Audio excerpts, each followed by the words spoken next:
up, YouTube fans? Today I want to take a look at the X-Transbots Next Generation Fuzz, their version of a G2 Streetwise. So I bought this from the Chosen Prime. This was an exclusive on their site, and it was actually, I believe it was meant to be at TFCon. Didn't make it, shipping problems these days, but I was able to pick it up off their website. It's still available as of the time of filming this review, so you can go pick it up if you're interested. Me personally, I actually prefer the colors on this guy compared to the original. I know that it may be sacrilege for people who are G1 fans, but for whatever reason, I just like the black over the beige cream color that they gave us. And maybe that's accurate, but I just like the colors here. Let's take a look at what you get here. So you do get a collector's card here. It says X-Transbots Next Generation Fuzz. It does say Chosen Prime down here, which is cool. That's the exclusive. And then here are the tech specs. He's got some pretty low tech specs. And then a bio if you want to read it. He's a Securitron. During my unboxing, I called the Combiner Securitron, but actually the Protectobots are called Securitrons. And then the Combiner is called Bastion. So that's their version of Defensor, Bastion. But here he is. Let me see if I can find an image of the G2 version of Streetwise. And if I can, I'll put it up there. You got some nice black paint all throughout. The blue paint for all of the windows. Obviously, this is a faux window. Or at least I think it is. So yeah, the real window's down here. You do have the translucent lights here, which take batteries. We'll show you that in the vehicle mode. But they do have that. On the back here, we got the number, that nice clean looking back, although this doesn't really peg in that well, but it does look nice. So in all, I do like the colors and the look. You get some nice accessories. You get the blaster here, which is painted in a nice glossy black, and it's sculpted well. That'll go into his hand here, just like the original. I don't have the original in front of me, so I'm not sure if this gun has changed. I don't think it has. I think it's the same mold, just a different paint. So there you go. Now you also get some alternate faces. So here's the stock face that you get, just a straight face there. It's got red on the crest, red on the ears, black for the head, and then metallic blue for the eyes. Now to change this out, you just lift up on this crest, you take that off, and then you lift up on the head and pull the face forward. And it comes off, it's just pegged in there on the top. All right, and there's his kind of angry or frowning face. It's really hard to see on the black paint there because it's shiny, but this one's more of a frowning face. So there you go. And there's the happier face. Again, the details are a little bit hard to see, but he is smiling ever so slightly here. And there's the final, more squared off. It's actually a slightly different size. It's a little bit shorter than the other faces. I don't know if this is a toy deco face or what, but it does look quite different than the others. But there you go for all the optional faces. All right, now let's go over his articulation. And there are some things that are a little bit weird, but it does work. So you have the head on a ball joint. Actually, sorry, a rotating swivel. So it goes up to there, really high up. Rotates all the way around. No side to side on that. Shoulders rotate around on this joint here. It's on basically a tiny little ball there. Goes up to the side this way. And then there is a little bit of a reverse butterfly just due to the transformation, but not forward. You have a rotation at the bicep. Unfortunately, it starts engaging this, and this just kind of feels a little bit weird, but it works. You have a double jointed elbow.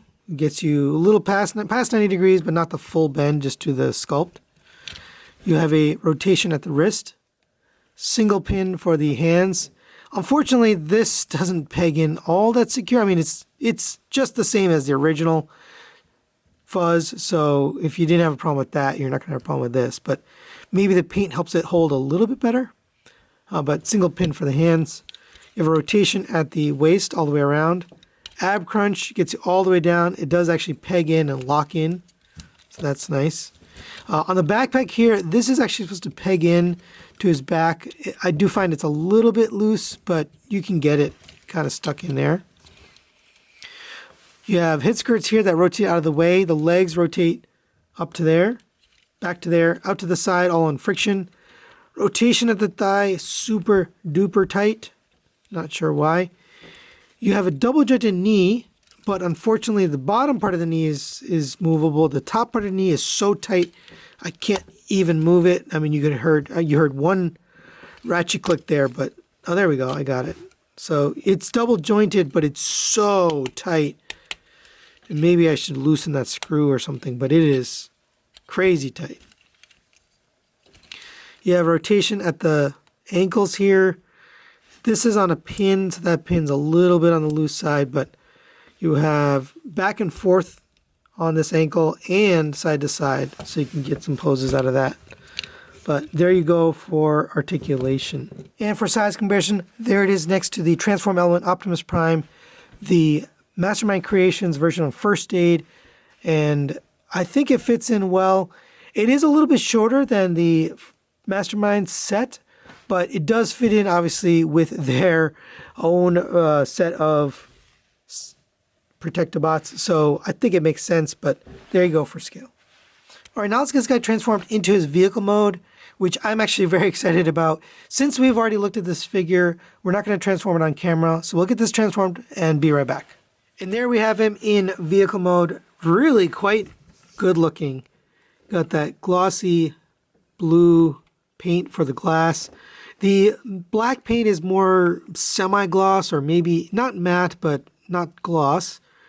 You have signal markers up here. The headlights are painted silver with a little bit of blue and orange in there.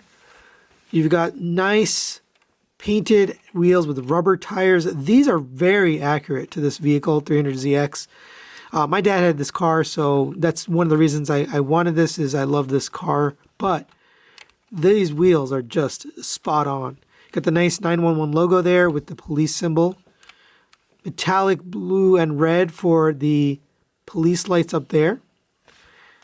Signal marker here on the side. I guess you have a little tiny badge right there too. Here's the back. These taillights are super accurate to the original 300ZX. I mean, they just did a bang up job with that. Pretty clean back here too. You got 95-4 here on the back. All in all, a very, very nice looking vehicle mode. It does roll very smoothly on those rubber tires.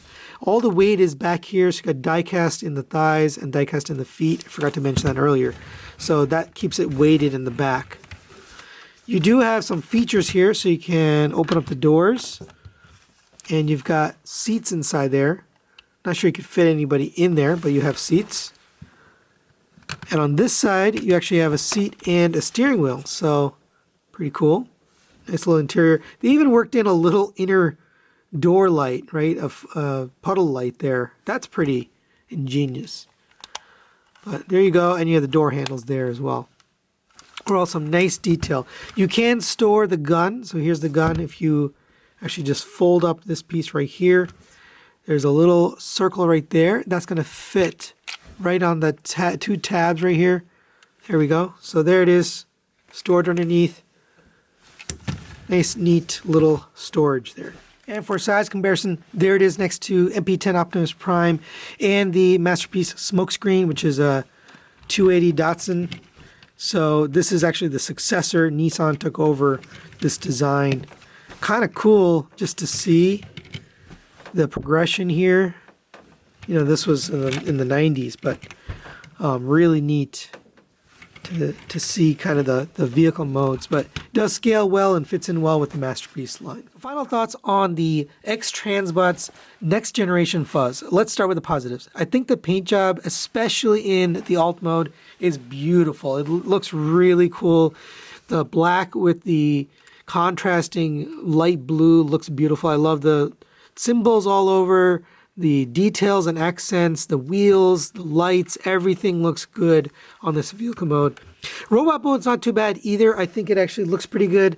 With exception to the face, it's a little bit dark, but other than that, I think it is a nice deco for this character. I think it does look good. If you're a G2 fan, this is kind of a must-have because it's got those wild G2 colors and you gotta have it. Negatives-wise, the same complaints I had with the original Fuzz are going to be true here. So number one, transformation is an absolute nightmare. You really have to just take your time. This took me 50 minutes to transform and have it done right and kind of perfectly together. 50 minutes is too long. It's just too complicated.